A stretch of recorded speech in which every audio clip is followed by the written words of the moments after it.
আমার বয়স যখন 14 বছর তখনই জীবনের প্রথম একটা মেয়েকে দেখার পর থেকে বিয়ে করার শখ জাগে। একই গ্রামের একই স্কুলের 2 বছরের জুনিয়র একটা মেয়েটাকে দেখে আমার অসম্ভব ভালো লেগে যায়। গায়ের রং ফর্সা, কোকড়া চুল, খাড়ানা, গোলাপি ঠোঁট, শুধুমাত্র সামনের একটি দাঁত উঁচু। তবে মেয়েটাকে আমার কাছে অসাধারণ লাগে, কেন জানি অদ্ভুত রকমের সুন্দর লাগে। আমার সেই পছন্দের কথা আমার প্রিয় বন্ধু মেহেদীকে ছাড়া আর কাউকে জানালাম না। তারপর মেহেদীর কথা মতো একটা চিরকুট লিখে মেয়েটার ইসলাম শিক্ষা বইয়ের ভিতর রেখে দিয়ে আসলাম। সেটা আমার জীবনের প্রথম লেখা চিঠি ছিল। চিঠিতে লেখা ছিল, আমি একটা পাপ করে ফেলেছি, তোমাকে ভালোবেসে ফেলেছি, এই পাপ কাটাতে হলে তোমাকে বিয়ে করতে হবে। মেয়েটি চিঠিটা পেয়েছিল 3 দিন পর, কারণ সে ওই 3 দিন ইসলাম শিক্ষা বই খুলেই দেখেনি। এদিকে 3 দিন হয়ে গেল, 3 দিনেও কোনো উত্তর না আসাতে আমি আর আমার বন্ধু মেহেদী অস্থির হয়ে বসে আছি। সে যাই হোক, যেদিন সে চিঠিটি হাতে পেয়েছিল সেদিন সে চোখ লাল করে স্কুলে আসলো। সম্ভবত এটাই তার জীবনের প্রথম চিঠি ছিল, তাই চিঠিটা পাওয়ার পর রাত জেগে কান্না করার কারণে তার চোখ দুটো লাল হয়ে গিয়েছিল। সেদিন ওর সাথে আমার সামনাসামনি দেখা হয় টিফিন পিরিয়ডে। সে তার এক বান্ধবীকে দিয়ে খবর পাঠিয়ে দেয় যে স্কুলের পিছনে সে আমার সাথে দেখা করতে চায়। আমিও রাজি হয়ে যাই,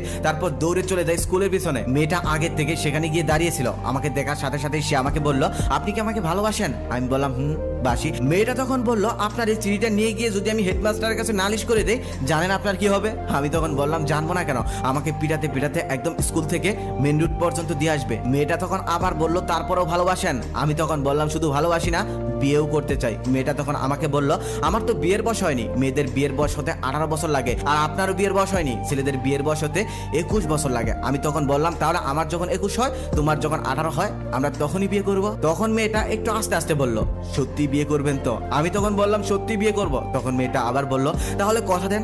আমি তখন বললাম, কথাও দিলাম। আমি কথা দেওয়ার সাথে সাথেই মেয়েটা কান্না করে দিল। কেন কান্না করে দিল বুঝতে পারলাম না। তারপর মেয়েটা কান্না করতে করতে ক্লাসরুমে চলে গেল। তখন থেকে আরো অন্যরকম একটা অদ্ভুত ফিলিংস এর জন্ম হলো আমার মনে।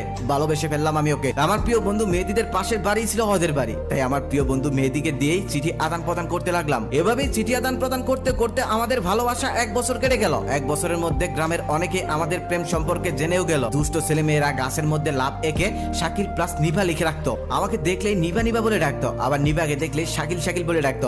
কিছু বললে আরো বেশি করে বলতো, তাই কিছু বলতাম না। এরপর স্কুলের এক সাংস্কৃতিক অনুষ্ঠানে নিভা নাচলো। সেই নাচের গান ছিল বৃষ্টি পরে টাপুর টুপুর পায়ে দিয়ে সোনার নুপুর।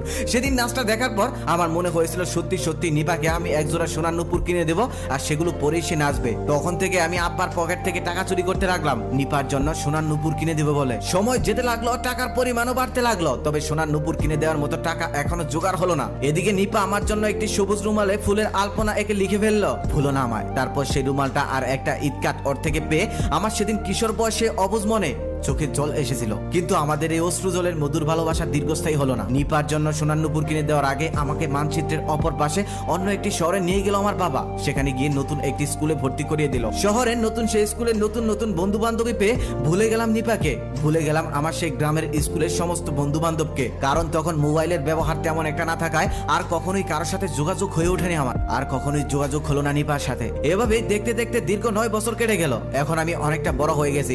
একদিন মা আমাকে সঙ্গে করে একটি জুয়েলারিতে নিয়ে যায়। সেখানে যাওয়ার পর একজোড়া নুপুর দেখে আমার মনে পড়ে যায় সেই নিপার কথা।